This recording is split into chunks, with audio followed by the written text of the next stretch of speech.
end, he just said that he said, unlike in Wimbledon, where he felt like the two of you did not play high-quality tennis, he said tonight you absolutely deserved to win. He said you just played kind of brilliant tennis tonight. Can you talk about what? I said to my coach the same thing in the locker room. You know, in Wimbledon, when I won, I felt that I was lucky and that Andy choked on important moments where he had. But here, I feel it was a different story. It was, well, I'm saying from my point of view, a high-quality match, especially in the fourth set. I was nowhere near his serve in the fourth set because I think that he played much better, and I followed his matches in the past. It happens so that normally he starts off too defensive, and then when he sees that the things are not going his way, he starts playing aggressive, and then when he's really dangerous. So I was thinking that I really need to win this fourth set, because in the fifth it would be really, really difficult. I had a tough first round match. I had a long doubles match yesterday on the heat, so I'm really happy that I went through in four. He made a comment that after Wimbledon you went out in the next round, and he's discussed the fact that you're capable of playing this incredible level of tennis, but then to have the level fall off a bit. Do you feel that you can sustain this level of tennis going forward in this tournament? Well, in Wimbledon, if I remember, I won against a tricky opponent, Tursunov, in the next round, who was top 20 at the time, and then lost to, well, Rainer Schutter. But then again, it was a good draw to play quarters against Arnaud Clermont. I mean, these are all players which I won in the past, and I didn't seize the moment or the opportunity. But this problem is following me all my life. I am playing really well on big stadiums against big players. I'm winning, I'm losing sometimes, but whatever happens, I play very, very good tennis.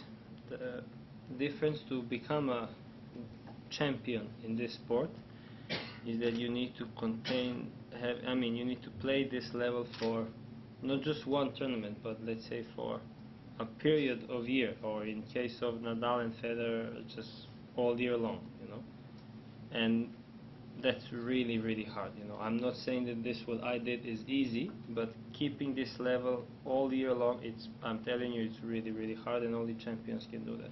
How would you describe the risk level of the shots that you were going for and making tonight? You know what? I was playing a little bit more risky, but I don't feel that I was rushing too much. I was trying that in the first set, and I played a really good, I think, first 3 games, and then it happened that I made 2 mistakes, and he made 1 good point, 1 shank, and there's the break. So with him, it's like a mind game. Like, to answer your question, I wasn't feeling that I played too risky. I was just playing good. I was building up a point. Of course, I made a couple of unbelievable shots from the back of the court, but most of the winners that I made, I was stepping in and being close to the line, and that's the point on the court where I'm most dangerous. What was your conversation at the end with him? He was really nice. He said, well done, man, you played great. And he said, if you lose early, I'm going to kill you. Yeah, he said, you beat me at Wimbledon, and now if you lose early, I'm going to freaking kill you. Yeah, that's what he said.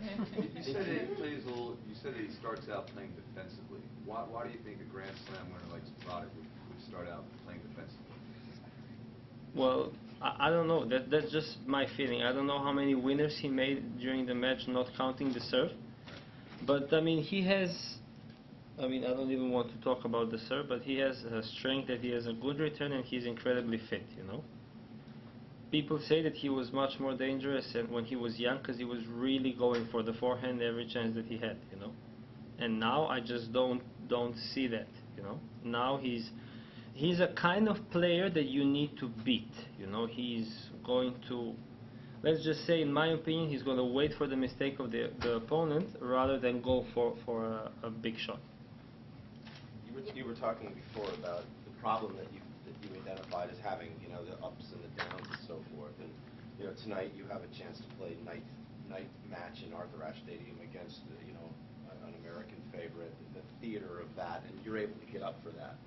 Now you have, you know, Monfils coming up. Let's say it's an afternoon match. It's out in the grandstand, and not to demean the grandstand, but it is not the same theater. I know what you mean, and it's just that for me, I don't want to say if I mean, Monfils is a great player. I mean, he's on tour forever, but it would mean so much to me that I prove that I can have this level for longer than 2.5, 3 hours on court, you know? To me, I know that people will maybe remember this match and then tomorrow they will put me on court 18F or whatever. But I don't know, I'm not afraid of, even if there's like 50,000 people I play. I mean, playing Roddick night session in New York with, I don't know, 20,000 people, it hardly gets bigger than that, you know? So this generally doesn't intimidate me. This motivates me to play better, you know? But to become somebody that the world of tennis can remember in years to come, I need to hold this level for longer than 2.5 hours on the court. So would you identify this moment right now as an epic opportunity in your career? Not the fact what's done is done, but going forward to be able to turn this corner and to be able to go out and do it again against Monfils? Yes, definitely. Beating a big champion like Roddick and then confirming the big win with a couple of wins after, that's big, you know. I mean, I don't want to be remembered by a player who played, and this was really killing me, I tell you, especially when I lost to Roger at the Australia. Like everybody who was saying anything about me, they said, hey, you know, that guy lost to Roger, like in 5 sets, whatever. And that was really killing me in the head. So maybe they'll say now I beat Roddick, I don't know. Could you speak